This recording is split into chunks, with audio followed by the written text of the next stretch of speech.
Olá, me chamo Bruna Soares de Souza, sou estudante de Ciências Biológicas da Universidade Federal de Santa Catarina e meu projeto de iniciação científica foi realizado no Laboratório Experimental de Doenças Neurodegenerativas, sob orientação do professor Rui Prediger, com o título Investigação do potencial terapêutico da agmatina para o tratamento dos sintomas depressivos da doença de Parkinson. Descrita pela primeira vez em 1817 pelo médico inglês James Parkinson, a doença de Parkinson é caracterizada pelos sintomas motores como rigidez muscular, bradicinesia e tremor de repouso, que são consequências da degeneração de cerca de 60 a 70% dos neurônios dopaminérgicos da via nigrostriatal. Além do sistema dopaminérgico, outros sistemas de neurotransmissão também são acometidos na doença de Parkinson, comprometendo a produção de outros neurotransmissores, como adrenérgicos, colinérgicos e serotoninérgicos. Acredita-se que essas alterações estejam envolvidas com os sintomas não motores da doença de Parkinson, tais como distúrbios de ansiedade, constipação, déficits olfatórios, dor, distúrbios de sono e depressão, o sintoma não motor mais prevalente entre os pacientes com doença de Parkinson. Os sintomas depressivos na doença de Parkinson aumentam os custos do tratamento da doença, diminuem a qualidade de vida e parecem prejudicar mais o prognóstico do paciente do que os próprios sintomas motores da doença. A agmatina, uma amina endógena, tem se apresentado como uma substância com ação antidepressiva. Ela também possui atividade neuroprotetora frente à excitotoxicidade glutamatérgica, privação de glicose e de oxigênio. Além disso, tem propriedade antioxidante, sendo capaz de sequestrar radicais livres protegendo os neurônios do estresse oxidativo.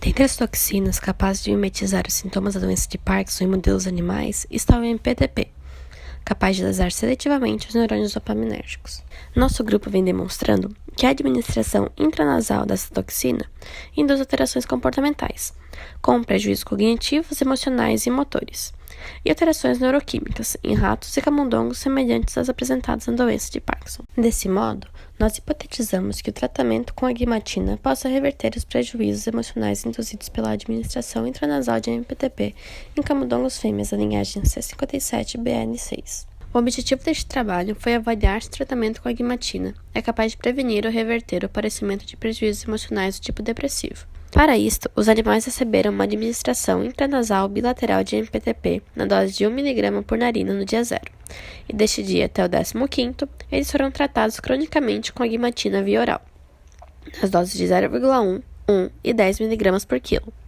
Em seguida foram feitos testes comportamentais. Com esta metodologia, obtivemos os seguintes resultados. O teste da borrifada com sacarose demonstrou que os animais que passaram pela administração intranasal de MPTP e foram tratados com a solução veículo apresentaram a maior latência para iniciar a autolimpeza quando comparados ao grupo controle. O tratamento com a agmatina nas 3 diferentes doses não foi capaz de alterar este comportamento. Quanto ao tempo de autolimpeza, observou-se que os animais que receberam a administração intranasal de MPTP apresentaram uma redução significativa neste parâmetro em relação ao grupo controle. Observou-se também um aumento no tempo de autolimpeza nos animais que receberam MPTP e foram tratados com as doses de 1 e 10 mg de agmatina. No teste de suspensão pela cauda, os animais que receberam MPTP pela via intranasal e foram tratados com a solução veículo apresentaram um maior tempo de mobilidade quando comparados ao grupo controle. Além disso, o tratamento crônico com as 3 doses de agmatina foi capaz de reverter o sintoma do tipo depressivo induzido pelo MPTP. Assim como no teste de suspensão pela cauda, a administração intranasal de MPTP induziu sintomas do tipo depressivo nos animais quando avaliados pelo teste do nado forçado. E, novamente, o tratamento crônico com as 3 doses de agmatina reverteu os sintomas do tipo depressivo nos animais tratados com MPTP. O teste do campo aberto não indicou nenhuma alteração na atividade locomotora dos animais induzida pela administração intranasal de MPTP e pelo tratamento com agmatina. Com estes resultados, concluímos que a administração intranasal de MPTP induziu comportamentos do tipo depressivo e anedônico semelhantes aos da doença de Parkinson, observados no teste da borrifada de sacarose, teste de suspensão pela cauda e teste do nado forçado, mas não interferiu na locomoção dos animais, observado no teste do campo aberto.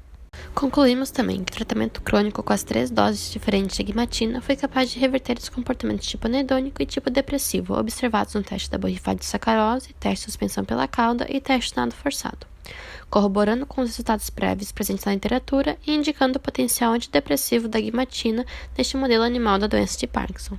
Muito obrigada!